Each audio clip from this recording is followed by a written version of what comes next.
আসসালামু আলাইকুম। আজকে আমি শিম এবং আলু দিয়ে চিংড়ি মাছের রেসিপি শেয়ার করছি।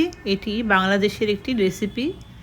প্রথমে আমি কড়াইতে সর্ষের তেল খুব ভালো করে গরম করে নিয়েছি।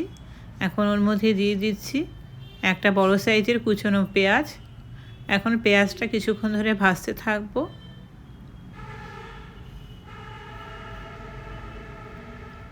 খুব বেশি লাল করে পেঁয়াজটা আমি ভাজবো না, মোটামুটি মিডিয়াম করে পেঁয়াজটা আমি ভেজে নিয়েছি। এখন এর মধ্যে দিয়ে দিচ্ছি আদা এবং রসুনের পেস্ট। আদা এবং রসুনের পেস্টটা দিয়েও একবার খুব ভালো করে আমি 2 থেকে 3 মিনিট ভেজে নেব পেঁয়াজের সঙ্গে। তারপর এর মধ্যে আমি এখন অ্যাড করব একে একে গুঁড়ো যে মশলা সেগুলো অ্যাড করব। তো প্রথমেই আমি এখানে দিয়ে দিচ্ছি হলুদ, দিয়ে দিচ্ছি স্বাদ মতো লবণ, ধনের গুঁড়ো, জিরে এবং গোলমরিচের গুঁড়ো, আর দিয়ে দিচ্ছি এখানে ঝালের জন্য ঝালের গুঁড়ো। আর এখানে 250 গ্রামের মতো আমি চিংড়ি মাছ নিয়েছি, সেটা অ্যাড করে দিলাম। এখন মশলার সঙ্গে খুব ভালো করে চিংড়ি মাছটা মিক্স করে নিচ্ছি।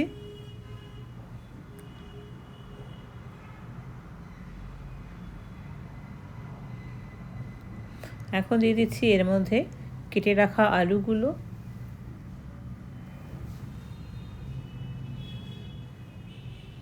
খুব ভালো করে এখন মশলা এবং চিংড়ি মাছের সঙ্গে আলুটাও 10-12 মিনিটের মতো কষিয়ে নেব।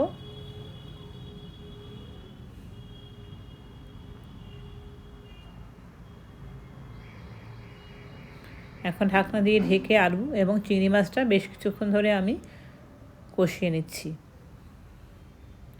6 থেকে 7 মিনিট ঢেকে এভাবে কষিয়ে নেওয়ার পর মিডিয়াম ফ্লেমে, তারপর গ্যাসের ফ্লেমটা আবার হাই করে দিয়েছি, দিয়ে খুব ভালো করে চিংড়ি এবং আলুটা আমি কষিয়ে নিচ্ছি।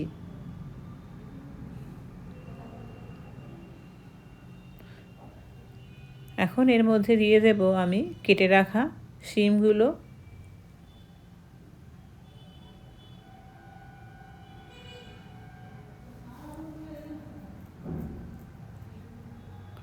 এখন চিংড়ি, আলু এবং শিম খুব ভালো করে একসঙ্গে আমি মিক্স করে নেব।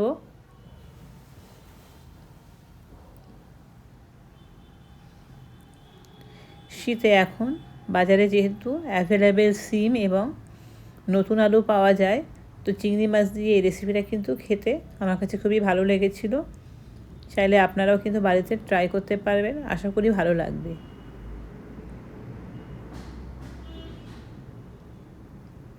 তো খুব ভালো করে আমি এখন এটা মিক্স করে নিয়েছি।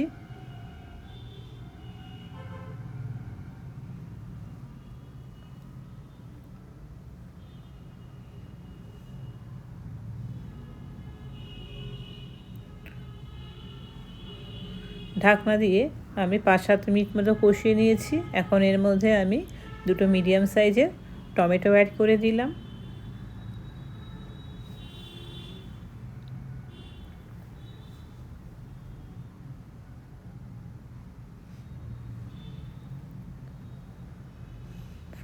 টমেটোটা দিয়েও বেশ কিছুক্ষণ ধরে আমি এটা কষিয়ে নিয়েছি।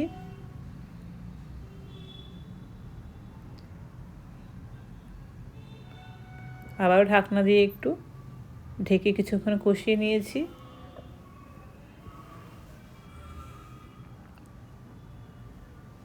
সবজির থেকে যে এক্সট্রা পানি বেরিয়েছিল সেটা সম্পূর্ণরূপে একদম কষিয়ে কষিয়ে শুকনো হয়ে গেছে বা ড্রাই হয়ে গেছে। তো এখন এর মধ্যে আমি দিয়ে দেব ঝোলের জন্য পরিমাণ মতো পানি।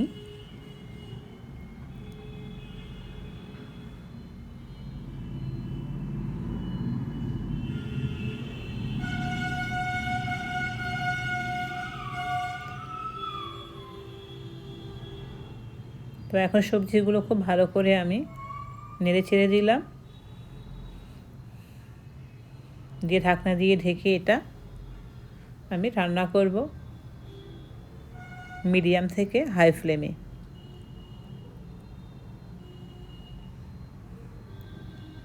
বেশ কিছুক্ষণ পর আমি ঢাকনা খুলে লবণ চেক করে 3টে আমি চেরা কাঁচা লঙ্কা ব্যবহার করেছি ফ্লেভারের জন্য।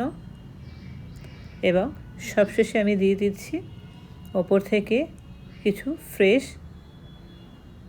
ধনেপাতা। আমার রেসিপিটি একদম রেডি। এখন ঢাকনা বন্ধ করে আমি গ্যাসের ফ্লেমটা অফ করে দিচ্ছি। তো কেমন লাগলো আজকের রেসিপি কমেন্টে আপনারা অবশ্যই জানাবেন। একবার হলেও ট্রাই করে খাবেন। যদি একবার বানান বারবার বানাতে ইচ্ছা করবে।